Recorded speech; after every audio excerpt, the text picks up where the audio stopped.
Good morning student. Last lecture आपण काय बघितलं की मायक्रोब एन्झाईम्स काय आहेत, पुन्हा मायक्रोब्स थ्रू आपण ऑर्गॅनिक ॲसिड कसं बनवतो, पुन्हा झॅन्थन गम्स काय आहेत, त्याच्यानंतर मायक्रोबल प्रोसेस करून काय सबस्टन्सेस बनवले जातात. आता आजचा पॉईंट आहे व्हॉट इज बाय अँटीबायोटिक्स.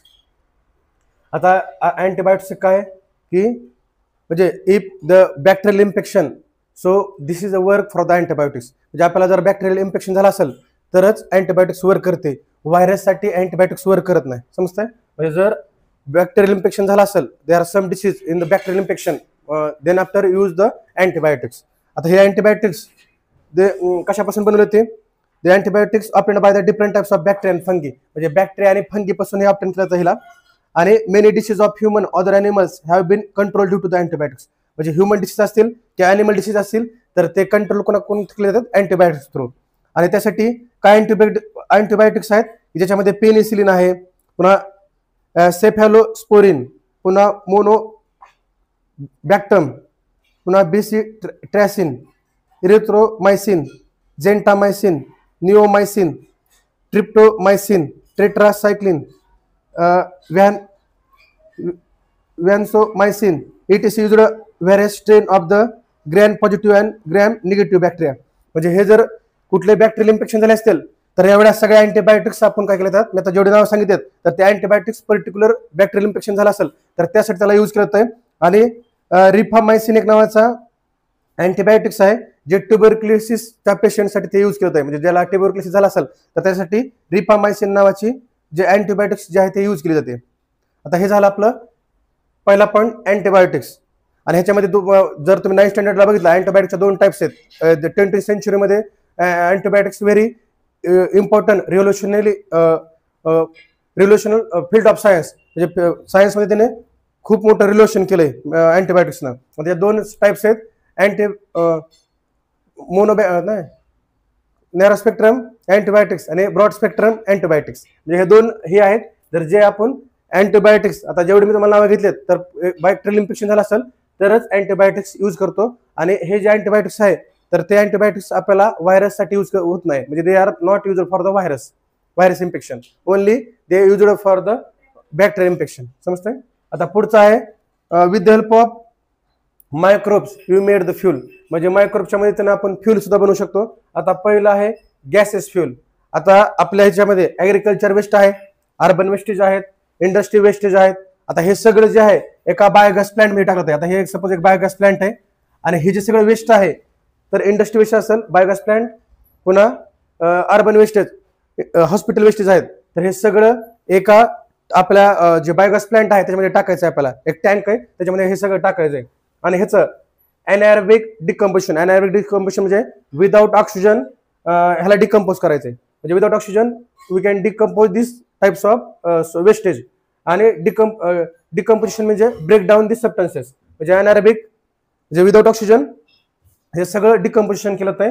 आणि त्याच्यापासून आपल्याला काय भेटतंय? मिथेन गॅस भेटतंय. म्हणजे आपल्याला त्या बायोगॅसमध्ये मिथेन गॅस भेटतंय. आणि त्याच्यामध्ये 50 to 70% मिथेन गॅस असतो. This is very important components and they are used for the cooking. म्हणजे आपण कुकिंगसाठी त्याचा वापर करतो. समजतंय? आणि हे सगळे वेस्टेज आहे म्हणजे ऍग्रिकल्चर असेल, इंडस्ट्री असेल, पुन्हा अर्बन वेस्टेज असेल, हॉस्पिटल वेस्टेज असेल, होम वेस्टेज असेल, पुन्हा जे जामच्या म्हणजे जे इंडस्ट्री वेस्टेजमध्ये आपण म्हणू शकतो की जे काय फ्रुट्स कंपनी ज्यूसच्या आहेत ते, आणि परत पुन्हा जामच्या कंपन्या आहेत तर जे वेस्टेज त्यांची स्किन आहे तर त्यांच्यापासून ते वेस्टेज ह्या बायोगॅस प्लांट मध्ये टाकलं आहे. आणि त्याच्यापासून एक जे आपण गॅसेस फ्यूल तयार करतो त्याला आपण मिथेन म्हणतो आणि आपण त्याला कुकिंगसाठी वापरतो. तर हे पहिलं झालं गॅसेस फ्यूल. नंतर आहे आता इथेनॉल. आता आपल्याला माहिती आहे with the help of sugar, this is in the sugar industry the waste product molasses. म्हणजे शुगर इंडस्ट्रीमध्ये एक वेस्ट प्रोडक्ट बनत आहे त्याला नाव आहे मोलासेस. त्या मोलासेसचं फर्मेंटेशन करून, आता फर्मेंटेशन म्हणजे काय? Chemical breakdown of substances with help of microbes is called as a fermentation. त्याला फर्मेंटेशन म्हणतो. आणि त्याच्यापासून आपल्याला काय बनतं? इथेनॉल बनतंय. समजतंय? म्हणजे आपण काय केलं? मोलासेसचं फर्मेंटेशन करून म्हणजे सॅक्रोमायसिस हा नावाचा इस्ट वापरला, म्हणजे एक प्रकारचा मायक्रोब, आणि त्यापासून आता इथेनॉल बनतो. आता ह्या इथेनॉलला पेट्रोलमध्ये ऍड केलं जातं. आता पेट्रोलमध्ये काय ऍड केलं जाते तर पूर्ण बर्न होण्यासाठी. म्हणजे जर आपण पेट्रोलमध्ये इथेनॉलला ऍड केलं तर ते पूर्ण बर्न होईल आणि बर्न झाल्याच्या नंतर जे इन्व्हायरमेंटल पोल्युशन होणार नाही. आणि जर जे व्हेहिकल जर धूर सोडत असेल तर त्या ठिकाणी समजायचं की पेट्रोल जे आहे ते पूर्ण बर्न होत नाही म्हणायचं. कारण काळा धुवा जर तयार होत असेल तर ते फ्यूल जे आहे ते पेट्रोल ते पूर्ण जळणार म्हणून. तर त्यासाठी आपल्याला इथेनॉलला काही पर्सेंटेज पेट्रोलमध्ये ऍड केलं जातंय. आणि जे गाडी धूर सोडत नाही त्याच्यामध्ये मला समजायचं हे इथेनॉल चांगल्या क्वांटिटीमध्ये त्याचे ऍड आहे, तर त्यामुळे इन्व्हायरमेंटल पोल्युशन पण होणार. तर त्यासाठी आपण इथेनॉलला बनवतो. समजतंय? म्हणजे एक वेस्ट प्रोडक्ट पासून त्याचं फर्मेंटेशन करून सॅक्रमायसिस सिरीज नावाचा इस्ट वापरून एक इथेनॉल तयार होतंय. आणि ॲज इथेनॉलला आपण ॲज अ फ्यूल म्हणून सुद्धा यूज करू शकतो. समजतंय? आता पुढची प्रोसेस आहे हायड्रोजन गॅस. आता हायड्रोजन गॅस हा फ्युचर ऑफ फ्यूल म्हणत आहे. आता ह्याला फ्युचर ऑफ फ्यूल म्हणत आहे, पण ह्याला प्रोड्यूस करणं, पुन्हा ट्रान्सफर करणं, त्याला स्टोअर करणं आणि त्याचे पॉवर स्टेशन तयार करणं हे एवढं सोपं नाही. समजतंय? म्हणजे भविष्यामध्ये फ्युचरमध्ये होऊ शकतंय की produce the hydrogen gas, but this is a very at this time very costly. म्हणजे आता सध्याच्या कडीला जर विचार केला तर हे खूप कॉस्टली, कारण त्याला प्रोड्यूस करणं पण अवघड आहे, त्याला ट्रान्सफर करणं सुद्धा अवघड आहे, त्याला स्टोअर करणं पण अवघड आहे. आणि त्याचे काय म्हणतात जातात बायोफोटोलायसिस. म्हणजे बायो म्हणजे काय? लिव्हिंग. आता लिव्हिंग म्हणजे कोण? मायक्रोब. मायक्रोबच्या मदतीनं. आणि फोटो म्हणजे काय? Presence of sunlight. आणि लायसिस म्हणजे ब्रेकडाऊन. तर ह्या presence of sunlight the certain bacteria can be breakdown in the water. म्हणजे वॉटरमध्ये काय certain bacteria presence of sunlight breakdown होतात आणि ह्या प्रोसेसला काय म्हणतात? बायोफोटोलायसिस. आता ह्याच्यामध्ये पुढे आणखी तुमच्या दिलंय फोटो रिडक्शन. आता फोटो रिडक्शन म्हणजे काय? आता फोटो म्हणजे सनलाइट, रिडक्शन. आता इथं वॉटरचा फॉर्म्युला काय? H2O. आता रिडक्शन म्हणजे काय? Gain of electron. ऑक्सिडेशन म्हणजे काय? Loss of electron. आता इथं काय लागलंय? ऑक्सिजन जो आहे तो इलेक्ट्रॉन काय करायला? लॉस करायला लागलाय. आणि जो हायड्रोजन आहे तो इलेक्ट्रॉन काय करायला? गेन करायला लागलाय. आणि त्याच प्रोसेसला काय म्हणत आहे? Photo reduction. आता इथे दिलंय तुमच्या पुस्तकात बघा, hydrogen gas release during the biophotolysis of water which bacteria perform the photo reduction. तर इथं हायड्रोजन गॅस काय लागलाय? रिलीज व्हायला लागलाय. आणि ऑक्सिडेशन म्हणजे इथं काय लागलंय? Loss of electron. ऑक्सिजन काय झालं? लॉस ऑफ इलेक्ट्रॉन्स करायला लागलाय. आणि हायड्रोजन गॅस काय झालाय? रिलीज व्हायला आहे. आणि त्याच प्रोसेसला काय म्हणत आहे? Biophotolysis of water which bacteria perform the photo reduction. आणि त्याच्यामध्ये फोटो रिडक्शन व्हायला लागले. आणि हे जे आता हे झालं 3 प्रोसेसमध्ये ऍज अ फ्यूल म्हणून आपण त्याला मायक्रोबचा यूज करायला लागलोय. त्यानंतर आहे similarly fuel various industry chemical are also produce through the micro process. म्हणजे काय? सिमिलरली फ्यूल सारखं आपण काय इंडस्ट्री केमिकल सुद्धा आपण मायक्रोबल प्रोसेस करून आपण तयार करायला त्याला. त्याच्यामध्ये आहे अल्कोहोल. आता अल्कोहोल आहे ऍसिटोन. आता ऍसिटोन काय आहे? की नेल पॉलिश रिमूव्हर आहे. म्हणजे जर तुम्ही न पॉलिश वगैरे लावला असेल तर ते ऍसिटोनचा यूज करून त्याला रिमूव्ह केलं जाते. ऍसिटोन म्हणजे अल्कोहोल, ऍसिटोन, पुन्हा ऑर्गॅनिक ऍसिड आहे, फॅटी ऍसिड आहे, पॉलिसॅकराइड म्हणजे carbohydrates, and that useful to chemical industry. म्हणजे हे सगळं केमिकल इंडस्ट्री मायक्रोबल प्रोसेस करून आपण त्याला तयार करायला आहे. And some of this useful to raw material plastic and wood product, food product. म्हणजे आपण जे काही युजफुल पण आहेत की जे रो मटेरियल आहे जसं प्लास्टिक आहे आणि फूड प्रोडक्टसाठी सुद्धा ह्याला यूज करत आहे. म्हणजे आपण ह्या सगळ्या गोष्टी मायक्रोबच्या मदतीनं म्हणजे मायक्रोबच्या मदतीनं आपण फ्यूल पण तयार करायला हवं. आणि दुसरी गोष्ट काय केमिकल इंडस्ट्रीमध्ये जे काय. आता नेक्स्ट पॉईंट आहे बायोफ्यूल. What is biofuel? आता they are obtain from the plant and animals. म्हणजे आपण त्याला प्लांट अँड ॲनिमल पासून ऑप्टेन करतो, तर त्यामध्ये त्याला बायोफ्यूल असं म्हणत आहे. आता ह्याच्यामध्ये 3 टाइप्स आहेत, solid, liquid and gases. So solid आणि ह्याला रिन्युएबल सोर्स पण म्हणत आहे. Because why is renewable source? Because they less pollution, म्हणजे पोल्युशन कंट्रोल. आणि हे पोल्युशन कंट्रोल आहेत आणि आपण ह्याला परत परत वापरू शकतो. समजतंय? म्हणजे आपल्याला भविष्यात ह्याची म्हणजे कमतरता भासणार नाही, आपण ह्याला परत ऑप्टेन करू शकतो. समजतंय? मग ह्याला सॉलिड आहे. आता सॉलिड मध्ये आहे कोल, डंग आणि क्रॉप्स रिसाइड. म्हणजे काय? वेस्ट मटेरियल आहे ऍग्रिकल्चर मध्ये. पुन्हा डंग म्हणजे आपल्याला तर माहिती आहे जे ॲनिमलचं वेस्टेज आहे, आणि कोल. तर ह्या तिघांचा वापर करून आपण बायोफ्यूल आपण तयार करू शकतो. त्याच्यामध्ये लिक्विड मध्ये व्हेजिटेबल ऑइल आहे, अल्कोहोल आहे, आणि गॅसेस स्टेटमध्ये आहे गोबर गॅस आणि कोल. तर हे सगळे जे सोर्स आहेत तर त्याला रिन्युएबल सोर्स म्हणत आहे आणि ह्याला ऍज अ बायोफ्यूल पण म्हणत आहे. And they R obtained from the plant and the animals. समजतंय? तर हे झालं बायोफ्यूल. आता नेक्स्ट आहे मायक्रोबल पोल्युशन कंट्रोल. आता हा सगळ्यात मोठा प्रॉब्लेम क्रिएट व्हायला लागला, because they are most countries we can face such types of problem such as the solid wastage, sewage, various pollutant are increased with the increase of pollution. आता आपण with the help of electric device म्हणजे जेवढे electronic device आहेत तर तेवढे electronic device day to day life मध्ये काय व्हायला लागतं, त्याचा वापर वाढायला लागलाय आणि त्यामुळे पोल्युशन कंट्रोल क्रिएट व्हायला लागले. जसं आता तुम्हाला एक्झाम्पल सांगितलं मोबाईलचा, आता मोबाईलला आज आपण 1 वर्ष वापरला की पुढच्या वर्षी आपल्याला वाटतं की नवीन आता अपडेट व्हावं आणि परत नवीन घ्यावं. मग हे तयार करताना एक वेस्ट मटेरियल तयार व्हायला लागले.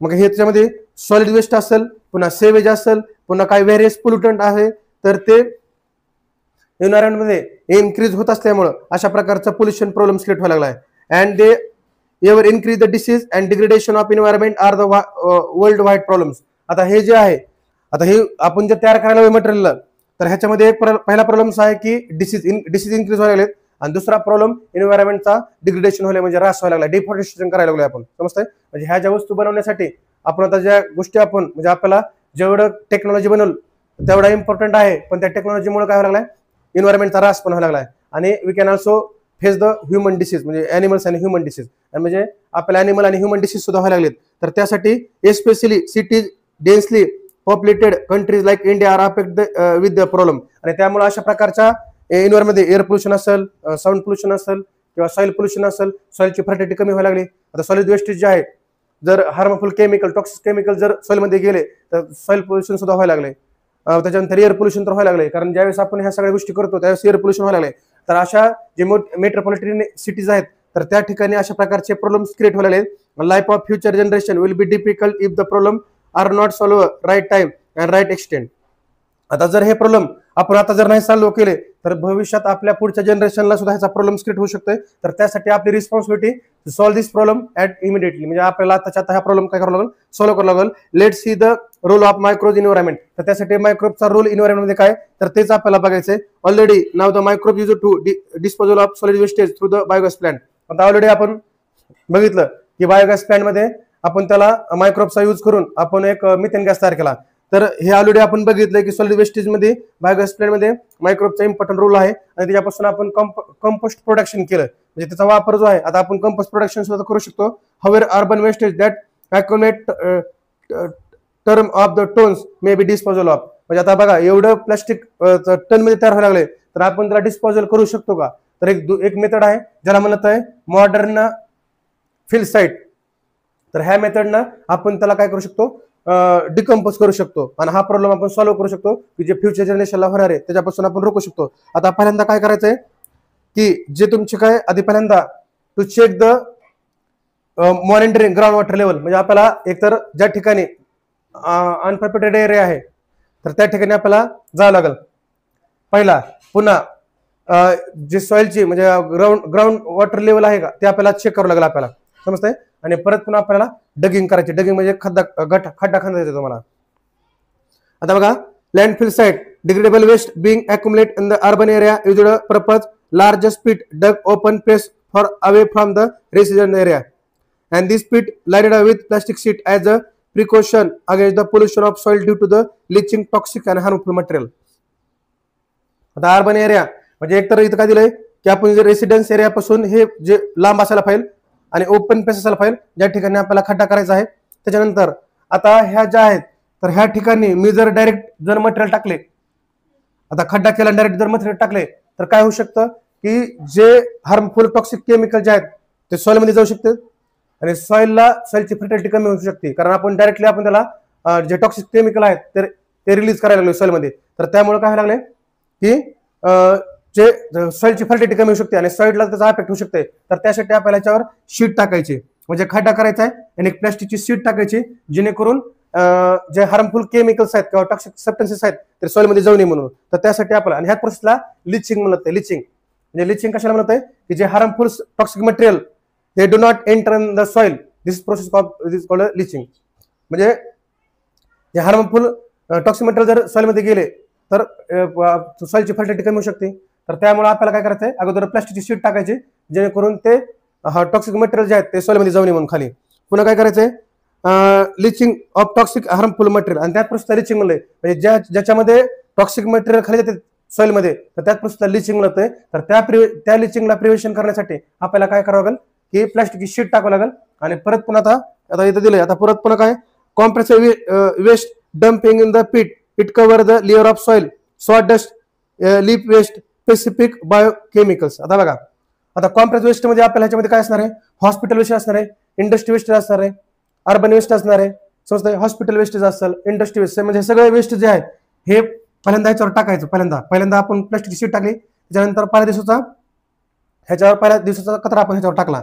परत आपण काय केलं की ह्याला कव्हर केलं कशाने, सॉइल, सॉडस्ट, लीप वेस्ट आणि स्पेसिफिक बायोकेमिकल. आणि जे काय बायोकेमिकल वापरून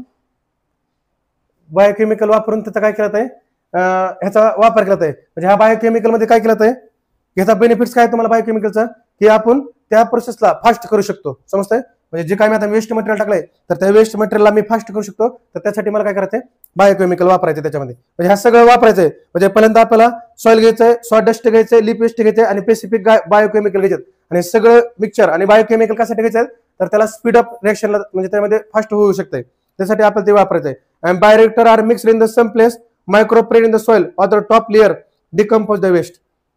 आता मायक्रोब, तर आता आपण असं करायचंय, पहिल्या दिवसाचा इथं पहिला दिवस, दुसरा दिवस, तिसरा दिवस, चौथा दिवस, असं सगळं त्याला काय करायचंय, असं पूर्ण आठवड्याचा आपल्याला ह्याच्यामध्ये कचरा टाकायचा आहे. आणि वरनं सॉडस्ट, सॉइल असेल, लिप वेस्ट असेल आणि बायोकेमिकल हे टाकायचं आहे. आणि मायक्रोबच्या मदतीने हे सगळं काय होणार आहे, डिकम्पोज होणार आहे. पण आता इथे एक पाईपलाईन केली आपण. आता हे पाईपलाईन काय केली, इफ द रेन, म्हणजे रेन जर अराईव्ह आला तर हे सगळं मटेरियल जे आहे ते सॉइल मध्ये पुन्हा काय होईल, सगळं मिक्स होईल.